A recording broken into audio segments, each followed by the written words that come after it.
Тексерушілер дұрыс ақпарат бермеген. Заң жүзінде ажырасып, алиментке беремін. Маржан, кешірші, ажырасқым келмейді.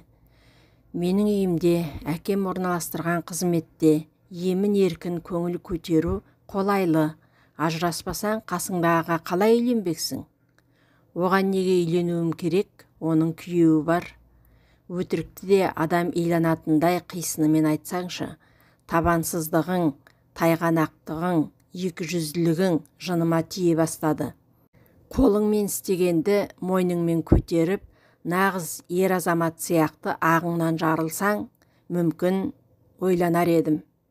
Маржан, балаларымнан айыра көрме, кешір алсаң кешір. Адам қиын қыстау кезеңде танылады, бұрын танымай келіппін. Мына бейшаралығыңды көңіліме сіңіре алмай, сен үшін ұялып тұрмын.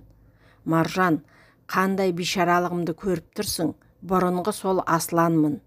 Сенімен сөз жарыстыруға зауқым жоқ, машинамды да әкеліп қоясың осында. Кілтін қолыма ұстатасың, енді өзім жүргіземін. Дегенің болсын. Қызметіңде қалар қалмасыңда екі талай. Әкем опасыздығыңнан бейхабар. Енді шындықты жасырмаймын. Маржан, бәрі сен ойлағандай емес. Марал сөзге араласып еді, Маржан сөзін аяқтатпай тыйып тастады. Мен арқылы әкемден көрген көмегіңді ұмыта қоятын жөнің жоқ еді. Жақсылығымды жамандықпен қайтардың. Сен, опасыз, аяр, мені туған күніңе шақырып, сусынға ұйықтататын дәрі қосып беріп, апатқа ұшырап, өлгенімді тіледің. Маржан, не айтып кеттің, ойыңнан шығара берме өйтіп. Нағыз шындық, тілге тиек етіп тұрғаным. Арамзалығың үшін сені сотқа беруім де мүмкін. Маржан айтарын айтып боп, Есенкүлді қолтықтап жөнеле берді.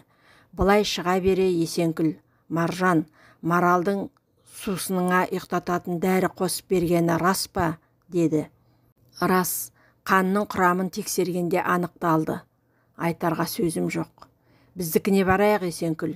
Апаммен таныстырып қояйын. Есенкүл кеткеннен кейін Маржан төсегіне жата кетіп ойға шомды. Уақыт өткен сайын алыстай беретін қайталанбас жастық шағының есінде қалған үзік-үзік суреттері, көріністері көз алдынан өтіп жатты. Маржан ауқатты отбасында туып өсті. Ішкені алдында, ішпегені артында дегендей, байлықтың шалқарында балықтай жүзіп, бұлаңдап өсіп бой жетті. Бәріне тіпті қастерлі ұғым ретінде дәріптелетін құндылық атаулыға байлықты өлшеметті. Сөйтіп жүріп мектеп бітірді. Жоғары оқудың да есігі Маржанға айқара ашылды. Есенкүл мен алғаш бір бөлмеде тоқайласты. Қызға бастан аяқты жырына көз жүгірткен Маржан жыланша жиырылды. Суқаны сүймегенін бет-әлпетінен ақ байқатқан. Бөлмелесіне ұнамағанын Есенкүл де сезді. Есенкүлдің бір аяғын сылтып басатын кемістігі бар еді. Кемтарлығымен қоса кедей қызбен қатар жүріп тұруды бойына мін санаған сыңайлы. Үлде мен бүлдеге оранып, өзінде бармен өзге ұрған сәнқой бой жеткен бақыт дегенді байлықтың баламасы деп ұқты. Және өзін бақыттылар сапына қоятын. Бірінші курстақ әкесі оған қымбат көлік сыйлағанды. Есенкүл көп сөйлемейтін, ықпалдылардың ырқына қоғадай иілу әдетінде жоқ бір тоға есті қыз. Сабаққа алғыр. Алдында құрақ ұшып жарам сақтануды әбестік санайтын мінезі Маржанды шапқа түрткендей жындандыра түсті. Оны сырттай өз атымен емес, ақсақ қыз деп атайтын шығарды. Маржанның қолтығына тығылушылар да Есенкүлді солай атай бастады. Бірде достарына, анау біздің бөлмедегі ақсақ қыздың суреті оқу озаттарының қатарында тақтаға ілініпті деп сампылдай сөйлегені сабақ беретін ұстазының құлағына шалынып қап, ескерту алғаны бар. Маржан мен жеке сөйлескен ғалым ұстаз байлық жуса кетіп қалатын қолдың кірі. Өмірде мәңгілік өзгермейтін ештеңе жоқ. Ертеңін бүгінмен өлшеу ағаттық. Байдың кедейленіп, кедейдің байып кетуі әбден мүмкін. Сен ақсақ қыз атандырған Есенкүл іштен солай тумаған. Келеке мазағының санасына айналған қыздың бұндай күйге қалай душар болғанын білсең, жылар едің. Бетіне қатты айтқан сол ұстазын соңғы кездері жиі есіне алатын болып жүр. Бірде сабақтан енді ғана келіп бөлмеге енген Есенкүл мен әлденеге көңіл күйі болмай отырған Маржан байланыса түсті. Тарпылдатпай аяғыңды көтеріп бассаң нетеді? Тарпаң жүрісіңмен ақ жүйкені жұқартып біттің ғой, деді оған ішіп жеп қоярдай түнере қарап. Көтеріп басуға аяғым жаралмайтынын біле тұра, неге өшің бардай шүйіле бересің? Деді Есенкүл ашуға булығып. Сені мүгедек қылған мендей ақ шаптығасың ғой, дауыс көтеретін кім едің? Мүгедек болмаймын деп Құдаймен келісім шартқа отырып бедің? Күлме досқа келер басқа дегенді қаперіңде ұстағайсың. Сен тым асып барасың. Әр нәрсенің де шегі бар. Айылыңды осы арадан жия қоймасаң, көп асқанға бір апат, кесерліге бір кірапат болары анық, деді де бұрылып жүре берді. Есенкүл сол күні-ақ бөлек бөлмеге ауысып, кесірлі бойжеткеннен іргесін аулақ салған.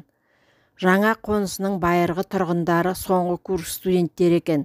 Олар диплом жазу үшін пәтерге шығып кеткендіктен Есенкүл бөлмеде өзі ғана. Әлгіндегі Маржанның өктемсуі, мүгедектігін бетіне басуы жанын күйзелтті. Көз жасына ерік берді. Жылап жатып ұйықтап кетіпті. Есенкүл орныңнан тұр, мойыма, бәрі жақсы болады деген анасының даусынан ұйқысы шайдай ашылды. Апасының алдына алып, айналып, үйіріліп, бетінен құшырлана сүйетіні есіне түсіп, жанарынан мөлдір тамшы сорғалай жөнелді. Өгей шешесіне қаршадай қыздың жүріс-тұрысы да, өзі де, сөзі де жақпады. Әкесінің көзін ала беріп, қағып жіберіп, итеріп қалып, қақпақылдың тасындай қағыстыратын. 5 жастағы кезі байқаусызда бір шыныны сындырып қойған үшін шапалақпен жағынан салып жіберіп, шырылдап жылағанына да қарамастан сыртқа қарай қолынан дедектетіп жетелей жөнелді. Қораның төбесіне шық, деді. Сатағашты көтеріп. Тырп етуші болма, деді зекіп. Қимылсыз ұзақ отырудан жалыққан бүлдіршін ұйықтап кетіп, төбеден құлап кетеді. Аяғым-ай деп жан дауысы шыға безілдеп жылап жатқан үстіне бақытына қарай әкесі кеп қалғаны. Қызын жерден көтеріп алып не болғанын сұрап біледі. Үйіне кірсе, әйелдің қағанағы қарқ, сағанағы сарқ, бейтаныс келіншекпен ішімдік ішіп қызара бөртіп отыр екен. Адамға тән мейірімнен жұрдай қатыгез әйелмен бір шаңырақ астында мынадай жағдайдан кейін өмір сүру мүмкін емесін сезінген әке әйелімен бір жолата қоштасады. Сол күннен бастап аудандық, облыстық білікті мамандарға қаралып ұзақ емделеді. Өкінішке қарай Есенкүл аяғын сылтып басатын боп қалады.